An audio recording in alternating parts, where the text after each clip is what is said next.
Welcome to our channel. Second year ITI ട്രെയിനികളുടെ 4th സെമസ്റ്ററിലെ workshop calculation and സയൻസിൽ ഉൾപ്പെടുത്തിയിട്ടുള്ള ഫ്രിക്ഷനെ കുറിച്ചാണ് നമ്മൾ ഇന്നിവിടെ ഡിസ്കസ് ചെയ്യുന്നത്.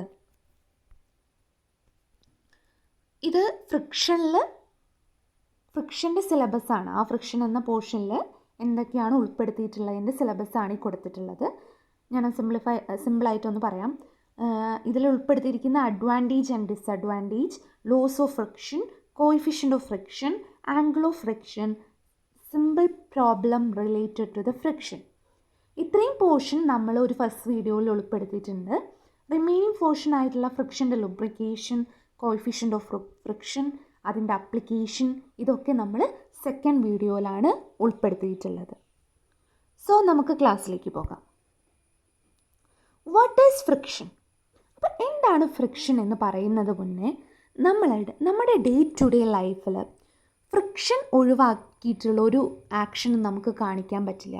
അതായത് ഒരു പ്രവൃത്തിയും നമുക്ക് ഫ്രിക്ഷൻ ഇല്ലാതെ ചെയ്യാൻ പറ്റില്ല. അപ്പം എന്താണ് ഫ്രിക്ഷൻ? ഫ്രിക്ഷൻ എന്ന് പറഞ്ഞാൽ it is the force of resistance offered to the മോഷന് എതിരെയുള്ള ഫോഴ്സ് ഓഫ് റെസിസ്റ്റൻസിനെയാണ് നമ്മൾ എന്തെന്ന് പറയുന്നത്? ഫ്രിക്ഷൻ എന്ന് പറയുന്നത്. ഫ്രിക്ഷന് ഒരു എക്സാമ്പിൾ നോക്കുകയാണെങ്കിൽ, ഒരു മനുഷ്യൻ ഒരു റോഡിലൂടെ നടന്നു പോവുകയാണ്.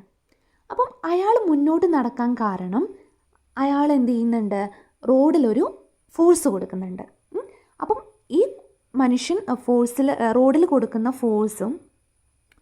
ഫോഴ്സിനോടൊപ്പം തന്നെ റോഡ് എന്ത് ചെയ്യുന്നുണ്ട്? ആ മനുഷ്യൻ്റെ മേലൊരു ഫോഴ്സ് കൊടുക്കുന്നുണ്ട്.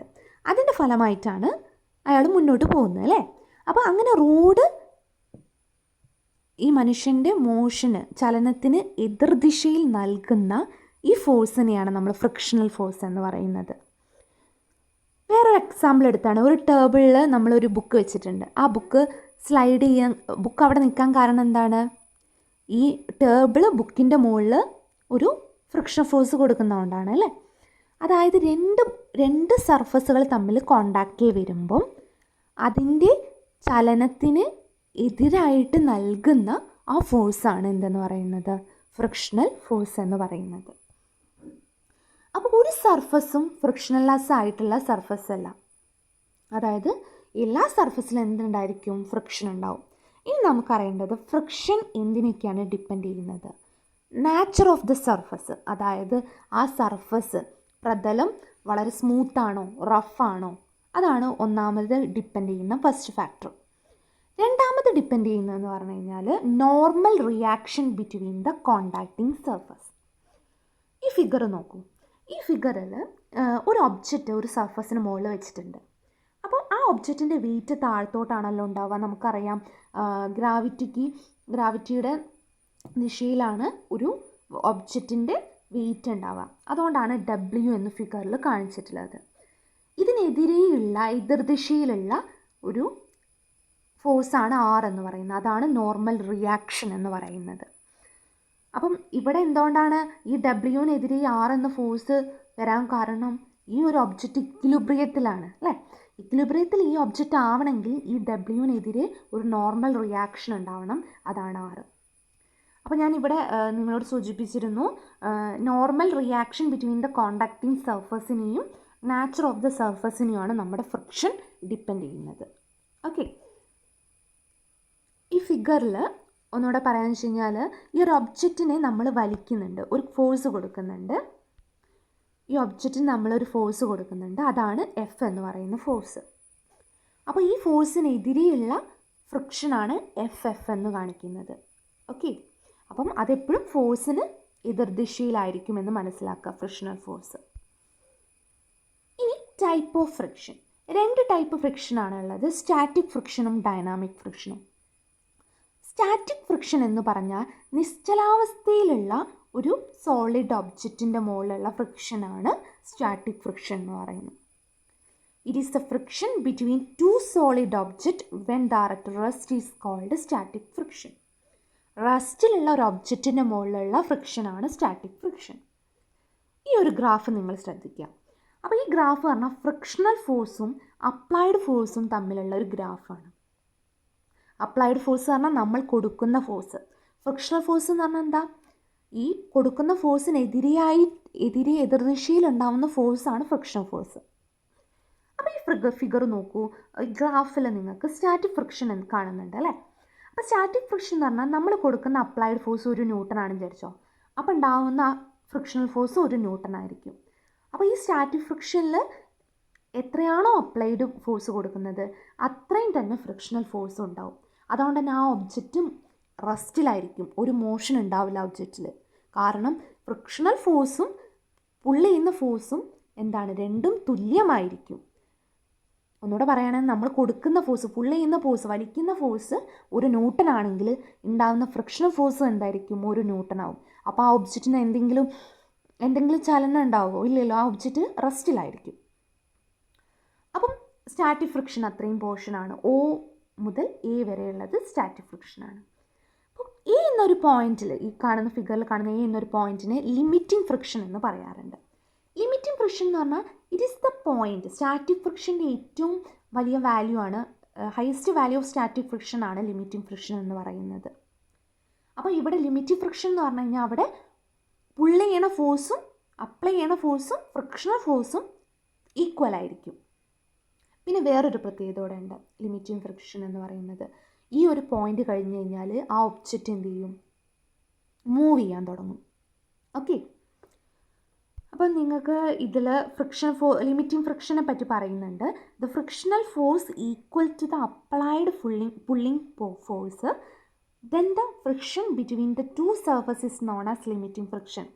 ഈ ഫിഗറിൽ കാണുന്ന Pയും Fഉം ഈക്വൽ ആവുമ്പോൾ അവിടെ ഉണ്ടാവുന്ന ഫ്രിക്ഷനാണ് ലിമിറ്റിംഗ് ഫ്രിക്ഷൻ. ഇതെന്ന് പറഞ്ഞാൽ സ്റ്റാറ്റിക് ഫ്രിക്ഷൻ്റെ ഹയസ്റ്റ് വാല്യൂ ആണ്. നിങ്ങളത് ഗ്രാഫിൽ ആ പോയിന്റ് കണ്ടിട്ടുണ്ട്. പിന്നെ നിങ്ങൾ മനസ്സിലാക്കേണ്ടത് ലിമിറ്റിംഗ് ഫ്രിക്ഷൻ എന്താണ്, ലിമിറ്റിംഗ് ഫ്രിക്ഷൻ കഴിഞ്ഞ് കഴിഞ്ഞാലാണ് ആ ഒബ്ജക്റ്റിന് എന്തുണ്ടാവുക, മോഷൻ ഉണ്ടാവുക. ഇനി A കഴിഞ്ഞിട്ടുള്ള പോർഷൻ നോക്കാം. അപ്പോൾ അവിടെ എന്താണ്, അപ്ലൈഡ് ഫോഴ്സും ഫ്രിക്ഷണൽ ഫോഴ്സും ഈക്വൽ അല്ല. അപ്പോൾ അവിടെ എന്തുണ്ടാവും, ആ ഒബ്ജക്റ്റിന് ഒരു മോഷൻ ഉണ്ടാവും. അപ്പം ആ പോർഷനാണ് നമ്മൾ ഡൈനാമിക് ഫ്രിക്ഷൻ എന്ന് പറയുന്നത്. ഓക്കെ, പിന്നെ ഞാനൊരു കാര്യം വിട്ടുപോയി, ഫ്രിക്ഷൻ്റെ യൂണിറ്റ് എന്ന് പറയുന്നത് ന്യൂട്ടൺ ആയിരിക്കും കേട്ടോ. അത് ആലോചിച്ച് വയ്ക്കുക. കാരണം ഫോഴ്സിൻ്റെ യൂണിറ്റ് ന്യൂട്ടൺ ആണ്, അതുപോലെ തന്നെയാണ് ഫ്രിക്ഷണൽ ഫോഴ്സിൻ്റെ. ഇനി നമ്മൾ ഡൈനാമിക് ഫ്രിക്ഷൻ എന്താണെന്ന് പറഞ്ഞു. എന്താണ്, ഒരു മോഷനിലുള്ള ചലിക്കുന്ന ഒരു വസ്തുവിൽ ഉണ്ടാവുന്ന ഫ്രിക്ഷനാണ് ഡൈനാമിക് ഫ്രിക്ഷൻ. അതിനെ നമ്മൾ കൈനറ്റിക് ഫ്രിക്ഷൻ എന്നും പറയുന്നുണ്ട്. അത് 2 ടൈപ്പ് ഉണ്ട്, സ്ലൈഡിംഗ് ഫ്രിക്ഷനും റോളിംഗ് ഫ്രിക്ഷനും. ഇനി എന്താണ് സ്ലൈഡിംഗ് ഫ്രിക്ഷൻ എന്ന് നോക്കാം. അതായത് ഒരു ഒബ്ജക്റ്റ് മറ്റൊരു ഒബ്ജക്റ്റിൻ്റെ മുകളിൽ സ്ലൈഡ് ചെയ്യുമ്പോൾ, സ്ലൈഡ് ചെയ്യാൻ തെന്നി മാറുന്നതിൻ്റെ ഫലമായിട്ടുണ്ടാകുന്ന ഫ്രിക്ഷനാണ് സ്ലൈഡിംഗ് ഫ്രിക്ഷൻ. ഇത് ലിമിറ്റിംഗ് ഫ്രിക്ഷനേക്കാളും കുറവായിരിക്കും. അപ്പോൾ നിങ്ങൾക്കത് ഫിഗറിൽ നോക്കിയാൽ കാണാൻ പറ്റും. ഗ്രാഫിൽ എന്ത് ചെയ്യുന്നുണ്ട്, ഈ ഗ്രാഫിൽ കാണാൻ പറ്റും നിങ്ങൾക്ക് സ്ലൈഡിംഗ് ഫ്രിക്ഷൻ എന്താണ്, ലിമിറ്റിംഗ് ഫ്രിക്ഷനേക്കാളും കുറവാണെന്ന് കാണാൻ കഴിയും കേട്ടോ. ഇനി നമുക്ക് റോളിംഗ് ഫ്രിക്ഷനാണ് പറയാനുള്ളത് അല്ലേ. റോളിംഗ് ഫ്രിക്ഷൻ എന്ന് പറഞ്ഞു കഴിഞ്ഞാൽ ഒരു ഒബ്ജക്റ്റ് മറ്റൊരു ഒബ്ജക്റ്റിൻ്റെ മുകളിൽ റോൾ ചെയ്യുന്നതിൻ്റെ ഫലമായിട്ട് ഉണ്ടാവുന്ന ഫ്രിക്ഷനാണ് റോളിംഗ് ഫ്രിക്ഷൻ. ഇത് സ്ലൈഡിംഗ് ഫ്രിക്ഷനേക്കാളും കുറവായിരിക്കും. ഇനി എന്താണ് coefficient of friction? Coefficient of friction എന്ന് പറഞ്ഞാൽ it is the ratio between frictional force to the normal reaction. ഫ്രിക്ഷണൽ ഫോഴ്സും നോർമൽ റിയാക്ഷനും തമ്മിലുള്ള റേഷ്യോനെയാണ് നമ്മൾ കോഎഫിഷ്യൻ്റ് ഓഫ് ഫ്രിക്ഷൻ എന്ന് പറയുന്നത്. അതിനെ ഡിനോട്ട് ചെയ്യുന്നത് മ്യൂ എന്ന സിമ്പലിലാണ്. Mu is equal to F/W.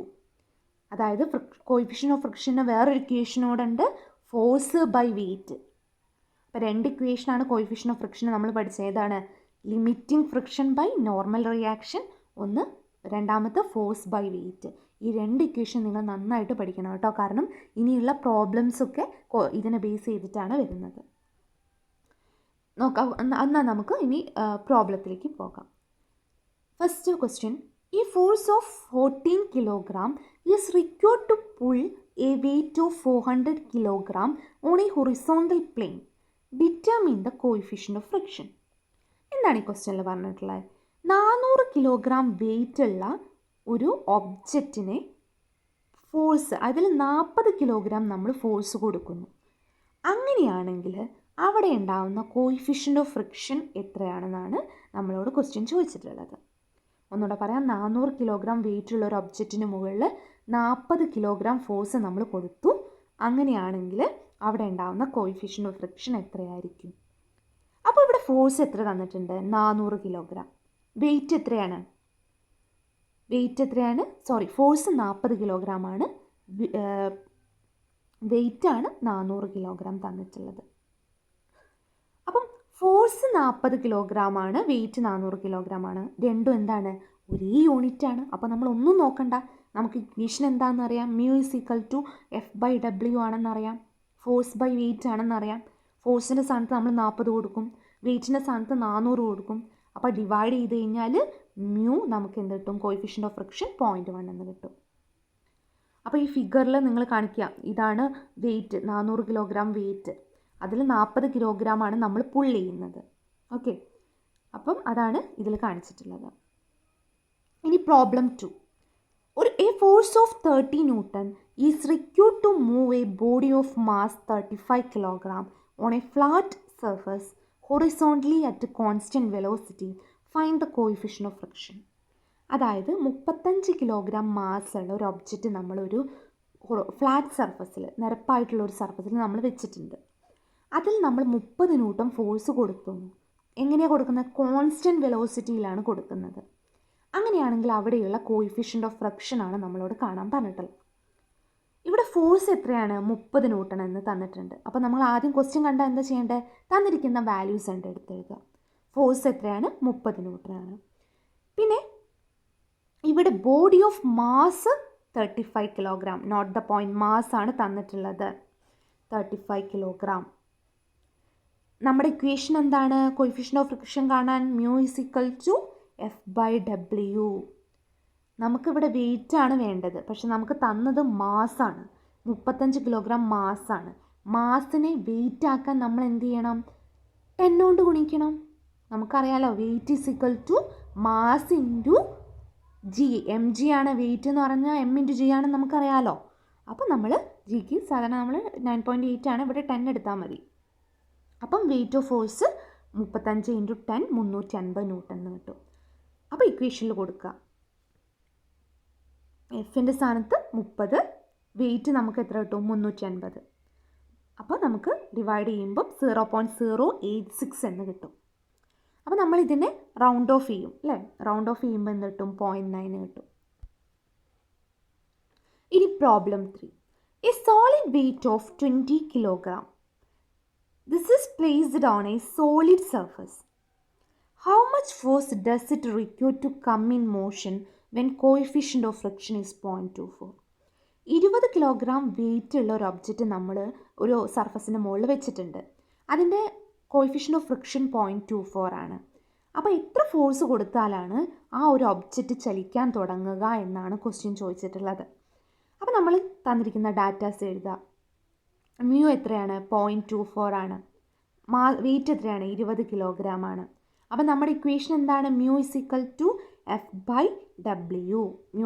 Mu എന്താണ്? 0.24 ആണ്. പിന്നെ എഫ് കൊടുത്തു, ഡബ്ല്യൂയുടെ സ്ഥാനത്ത് 20 ചെയ്തു. അപ്പോൾ നമ്മൾ F=20 × 0.24 എന്ന് കിട്ടും. അത് ചെയ്യുമ്പോൾ 4.8 കിലോഗ്രാം ആണ് നമ്മുടെ ആൻസർ വരും. അപ്പോൾ ഇത്രയും ഫോഴ്സ് കൊടുത്താൽ മാത്രമേ ആ ഒബ്ജക്റ്റ് എന്ത് ചെയ്യുള്ളൂ? മൂവ് ചെയ്യാൻ തുടങ്ങുള്ളൂ. ഇനി problem 4. A tanker with a loaded weight of 14,500 kilogram is running on the road. If the coefficient of friction between tire and road surface is 0.28, find the force of friction. 14,500 kilogram wait ഉള്ള ഒരു tanker ഒരു റോഡിലൂടെ പോവാണ്. അതിൻ്റെ കോയിഫ്രിക്ഷൻ, അതിൻ്റെ ടയറും road സർഫസും തമ്മിലുള്ള coefficient of friction 0.28 ആണ്. അങ്ങനെയാണെങ്കിൽ അവിടെ ഉണ്ടാകുന്ന ഫ്രിക്ഷണൽ ഫോഴ്സാണ് നമ്മളോട് കാണാൻ പറഞ്ഞിട്ടുള്ളത്. അപ്പോൾ നമ്മൾ തന്നിരിക്കുന്ന കോയിഫിഷ്യൻ്റ് ഓഫ് ഫ്രിക്ഷൻ 0.28 ആണെന്ന് എഴുതി. വെയിറ്റ് എത്രയാണ്? 14,500 ആണെന്ന് നമുക്ക് മനസ്സിലാക്കി. അപ്പോൾ μ=F/W ആണ് നമ്മുടെ ഇക്വേഷൻ. അപ്പോൾ μ 0.8 ആണ്, എഫ് അങ്ങനെ തന്നെ എഴുതാം, ഡബ്ല്യൂയുടെ സ്ഥാനത്ത് 14,500 എഴുതാം. അപ്പോൾ നമുക്ക് ഫ്രിക്ഷൻ ഫോഴ്സ് കിട്ടും. അത്രയും ന്യൂട്ടനാണ് നമുക്ക് കിട്ടുക. ഇത് വർക്കൗട്ട് ചെയ്യണേ, എന്നിട്ട് ന്യൂട്ടണിൽ ആൻസർ എഴുതണം. ഇനി പ്രോബ്ലം 5 എന്ന് പറഞ്ഞാൽ A body of weighing 100 kilogram is resting on a table. Find the coefficient of friction if the force of 30 kilogram make it just to move. 100 kilogram wait ഉള്ള ഒരു ഒബ്ജക്റ്റ് നമ്മളൊരു ടേബിളിൻ്റെ മുകളിൽ വെച്ചിട്ടുണ്ട്. അതിൻ്റെ കോയിഫിഷ്യൻ്റ് ഓഫ് ഫ്രിക്ഷൻ ആണ് നമുക്ക് കണ്ടുപിടിക്കേണ്ടത്. എപ്പം if the force of 30 kilogram make it just to move. നമ്മൾ 30 കിലോഗ്രാം ഫോഴ്സ് ഈ ഒരു ഒബ്ജക്റ്റിൽ കൊടുത്തപ്പോൾ ആ ഒബ്ജക്റ്റ് മൂവ് ചെയ്യാൻ തുടങ്ങി. അങ്ങനെയാണ് അവിടെ ഉണ്ടാകുന്ന ഫ്രിക്ഷനാണ് നമുക്ക് കാണേണ്ടത്.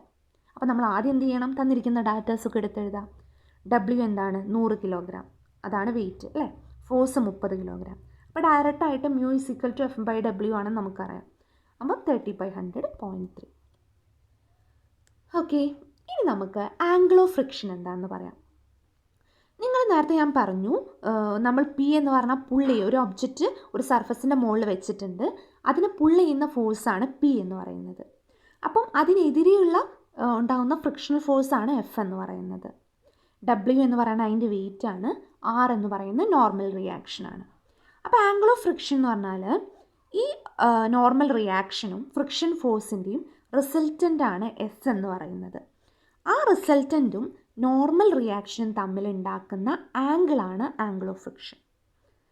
അപ്പം അതിൻ്റെ ഇക്വേഷനാണ് tan θ = F/W, അതായത് force by weight. Okay, figure നോക്കിക്കഴിഞ്ഞാൽ ആംഗിൾ ഓഫ് ഫ്രിക്ഷൻ നമുക്ക് മനസ്സിലാക്കാൻ പറ്റും. അപ്പോൾ ഇതും ഓർത്ത് വയ്ക്കുക, കാരണം പ്രോബ്ലംസിൽ ഇത് ആവശ്യം.